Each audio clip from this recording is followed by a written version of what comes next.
በስመ አብ ወወልድ ወመንፈስ ቅዱስ አሐዱ አምላክ አሜን። ሰላም እግዚአብሔር አምላክ መስኩላትና ይሁን ወራት ፋቴና ሐቲን ከመላሃቱም ሰላም እግዚአብሔር ይመስገን ይሁን። ንስኻቱም በብዘለሁ ቦታ በብዘለሁ ሰላም ትሆነ ባን ተስፋዬ ነው ሁሉ ጊዜ ትንቢት እና ሕዝን ከመጽሐፍ ቅዱስ ኮይኑ ብሂላው ሂዘልኩን ቀሪበለሁ መልካም ጊዜ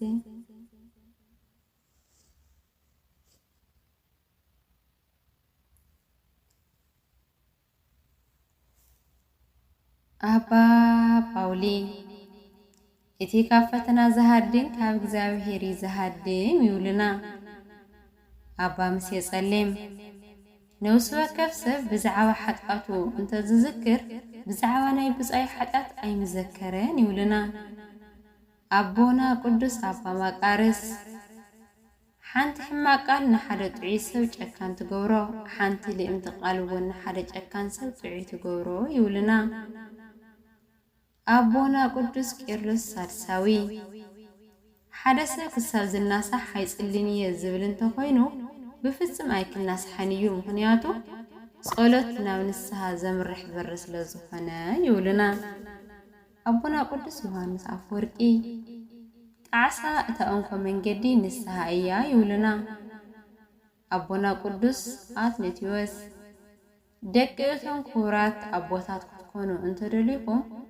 ንሳቶም ዝጽሓፍዎ እምበር ካልኦት ዝጽሓፍዎ ኣይትእመኑ ይውልና አቦና ቅዱስ አንጦኒዮስ ቅዱሳት መጽሓፍቲ እንተንቢብኩም ንሳቶም ከመይ ክትነብሩ ከም ዘለኩም ክነግርኩምን ከድሕንኩምን እዮም ይውልና አቦና ቅዱስ ማሪሳቅ ዕረፍቲ ነፍሲ ክትረክብ ዘውትር ቅዱሳት መጽሓፍቲ ምምልካት ፍቶ ይውልና አቦና ቅዱስ አባ ኤጲፋንዮስ ቅዱሳት መጽሐፍቲ ምንባብ ካብ ኩናት ኃጢአት ዘከላኽል ጽኑዕ ዋልታ እዩ ይውልና አቦና ቅዱስ ማሪሳቅ መጽሐፍ ቅዱስን ቅዱሳት መንፈሳዊ መጽሐፍትን ዘይንብ ሰብ ኃጢአት ዝገብር ኃጢአት ከም ዝገብር ኣይፈልጦን ክብደት ኃጢአት እውን ኣይስምዖን ይውልና አቦና ቅዱስ አባ ሄርማን ንዘበናት ተስፋ ሲኢና ክንነብር ከለና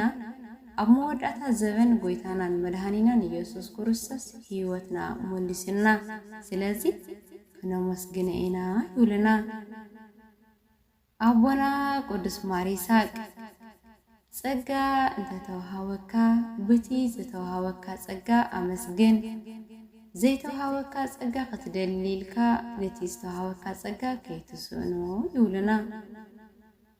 አቦና ቅዱስ ሚናስ ወርቂ ኩሉ ብሓዊ ከም ዝፍተን ናይ ክርስቶስ ጸጋን ክብርን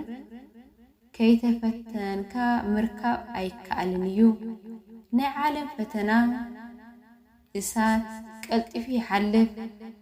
ኃጢአተኛታት ዝኣትውዎ ገሃነም እሳት ግና ንዘለዓለምና ነደደ ይነብር ይውልና አቦና ቅዱስ ቄርሎስ ሳድሳዊ በመንፈሳውነት እንተደኣ ዘይነቃሕና ትኽስ ንብል እንተደቂስና ድማ እቲ ጸላኢ ዲያብሎስ ይመጽእ እሞ ባህ ዝበሎ ተኽሊልና ይኸይድ ይውልና አቦና ቅዱስ ኤፍሬም ሳርያዊ ወዲ ሰብ ስጉኡን ወይ አካሉን ነውስን ዝተዋሃደ እዩ ስጋና ወይ አካላትና ምግቢ እንተዘይተመጊቡ ክንነብር ኣይንኽእልን ነፍስና ድማ ጸሎትን መንፈሳዊ ፍልጠትን እንተዘይተመጊቡ ሞት እዩ ይውልና አቦና ቅዱስ ዮሐንስ አፈወርቂ ንአምላኽ ኢልካ ደኣ ንሰብ ፍራሕ እምበር ንሰብ ኢልካ ንአምላኽ ኣይተገልግል ይውልና አቦና ቅዱስ ጥበበኛ ሰሎሞን ዓስቢ ትሕትና ፍርሃት እግዚአብሔር ሃፍትን ክብረትን እዩ ይውልና አቦና ማሪሳቅ ንርእስኻ ብሓሶት ኣይትውቀሳ ንርእስኻ ምኽሳስ ትሕትና ኣይኾነን እቲ ዓብይ ትሕትና ሰባት ክወቅስኻ ከለዉ ምዕጋስ እዩ ይውልና አቦና ሙሴ ጸሊም ኩሉ ድኽመታትካ ኣብ ቅድሚ እግዚኣብሔር ደርብዮሞ እግዚኣብሔር ድማ ሓይልኻ ክኾነካ እዩ ይብሉና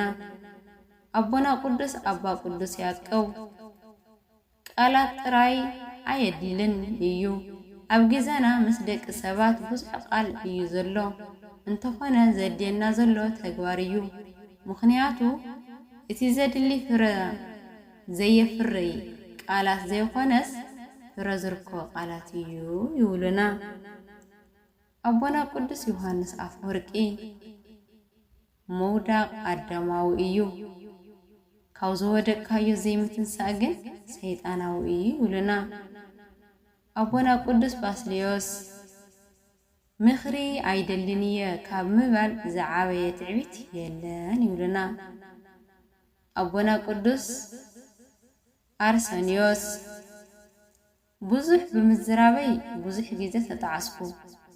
ሱቅ ብምባለይ ግን ተጻዒሰኳ ኣይፈልጥን እየ ይብሉና አሜን በእውነት ናዞም ቅዱሳን ቦታትና ጸጋ በረከት ይደረና ንዙ ቃል እዚ ክንተግብር እግዚአብሔር አምላክ ብጸጉ ይደግፈና ናታቶም አሰር ክንከተልም አምላክ ይደግፈና ንሕና ነዞም ቦታትና ክንከተል መጽሐፍ ቅዱስም ይዘዘናዩ እግዚአብሔር አምላክና